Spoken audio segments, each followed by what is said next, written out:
You're listening to Systemic Error Podcast. The failure was designed.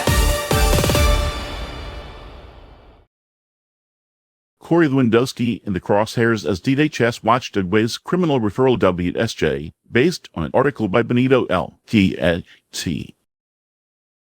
The contract was a point a government run through back channels. Federal investigators are looking at whether Corey Lewandowski, a former senior aide at Homeland Security, used his influence to steer government contracts and personally sign specific contracts while not being a full-time government official. That is the basic fact pattern. Everything else is the apparatus trying to explain away what is on its face, a simple question of institutional capture. Power did not sit with the public.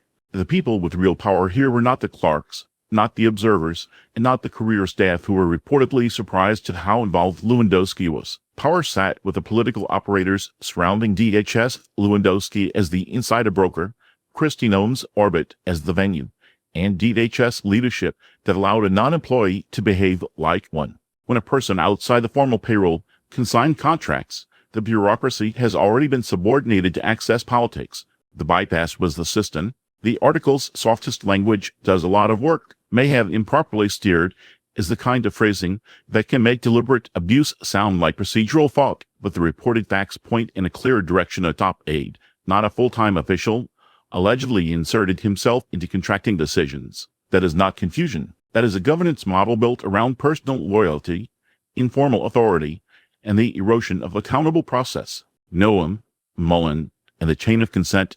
This did not happen in a vacuum. Lewandowski served as a top aide to Noem until Trump ousted her, and DHS Secretary Mark Wayne Mullen has already been briefed. The key question is not whether any one figure can claim distance now. It is who tolerated the arrangement while it was useful. The answer, at minimum, includes the political leadership that let the insider role exist and the institution that failed to stop it until an Inspector General investigation forced the issue into the open.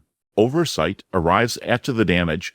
Inspector General Joseph Kafari is reportedly considering a criminal referral. That is not the same as prevention, and it is not an explanation. It is the emergency brake after the vehicle has already been driven through the guardrail. The story is not primarily about one suspect individual. It is about how easily public contracting becomes a patronage channel when political appointees treat the department as a spoiled system and the formal rules as optional scenery. The pattern is patronage masquerading as administration. This is the recurring logic of authoritarian adjacent governance. Install loyalists, blur the line between office and entourage, and let influence replace procedure until the public sector behaves like a private racket. The scandal is not just that Lewandowski may have overreached. The scandal is that the structure made overreach possible, then relied on shock and denials to pretend the structure was not the problem.